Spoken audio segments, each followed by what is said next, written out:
Massive global inflation and sustained periods of market volatility are currently exerting intense structural friction on international supply chains. The primary catalyst driving this shift originates with the U.S. Federal Reserve. Sustained interest rate hikes from Chairman Powell force capital to reroute globally. Compounding this monetary tightening is direct friction in the Middle East. Escalations between Iran and Israel threaten the flow of oil through the Strait of Hormuz, putting further upward pressure on global energy costs. For emerging markets, the immediate consequence is a rapid drain of liquidity. Foreign capital exits developing economies to seek low-risk, high-yield safe havens in U.S. assets.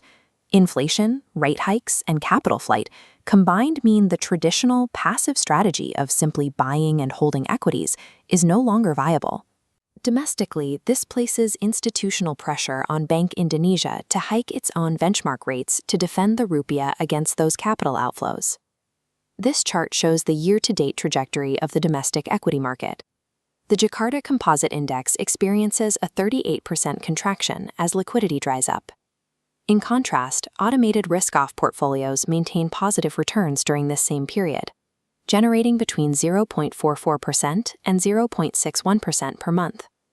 While retail investors typically hold declining assets and hope for a market recovery, institutional models algorithmically pivot capital away from the volatility. Our mandate is clear. We must mathematically construct a risk-off portfolio architecture capable of generating consistent positive yield regardless of equity market contractions. The foundational layer of this defensive architecture relies on high-liquidity money market mutual funds. These funds invest exclusively in short-term debt instruments and time deposits with maturities under 1 year, effectively immunizing the capital from interest rate duration risk. Let's model a concrete capital simulation, starting with an initial 10 million rupiah combined with a disciplined monthly addition of 1 million rupiah over 36 months. This yields a final balance of 50.47 million rupiah, a stable 9.72% return. A 5.25% annualized yield appears modest next to aggressive equities. However, its historical near-zero drawdown provides the psychological and mathematical stability required during macro shocks. In a high-rate environment, cash is an asset. Optimized money market liquidity acts as the anchor preventing catastrophic portfolio drawdowns. The second portfolio pillar captures higher yields through government bonds, specifically Surat Berharga Negara. This chart displays the 10-year SBN tenor. We can see a recent opportunistic window where yields crept up from 6.34% to 6.41% as a direct result of ongoing rate hike pressures. Relying on manual trading to capture these windows exposes a flaw in retail strategy. Human operators are often too slow or hesitant to catch these fleeting yield spikes. Digital wealth infrastructure solves this through algorithmic rebalancing. Robo-advisors automatically route capital into bonds the precise moment yields breach preset target thresholds. The data supports this execution model. Investors utilizing digital platforms to run 5 to 6 automated rebalancing cycles captured an alpha 2% higher than static portfolios. Systematic rebalancing removes the drag of human emotion, locking in government-backed yields while instantly trimming exposure to risk-heavy assets. The final, most volatile asset class in the model is equities. Broad exposure to the main board index is dangerous during macro contractions. When capital costs rise, companies with high leverage are the first to default under the pressure.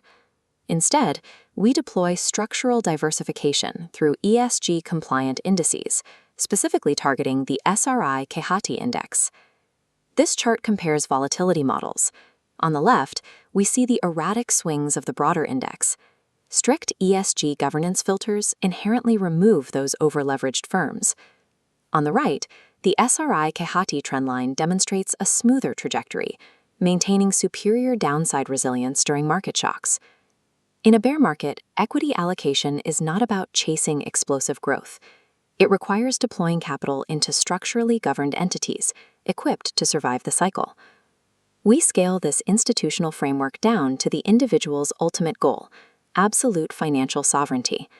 This is the SRY, or savings rate years equation. It binds the timeline to retirement not to absolute income, but to behavioral and market variables. The model relies on 3 core variables: your savings rate, your safe withdrawal rate, and your real rate of return.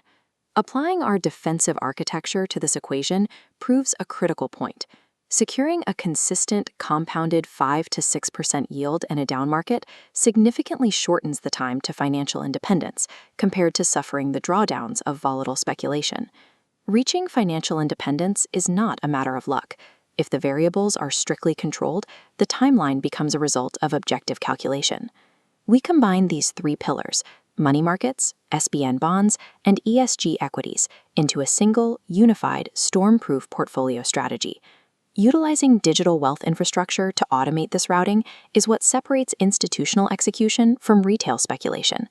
This architecture transforms a 38% market contraction from a catastrophe into a controlled, yield-generating environment. Financial sovereignty requires the seamless integration of macro-monetary trends, rigorous algorithmic rebalancing, and structural asset diversification. Now, you must apply this analytical framework to the live market. Look at the current U.S. Federal Reserve dot plot projections and weigh them against Indonesia's latest domestic inflation metrics. Based on those variables, will Bank Indonesia hold or hike the benchmark rate in the upcoming quarter? Calculate how your policy projection impacts the 10-year SBN yields and defend your investment thesis in the comments below.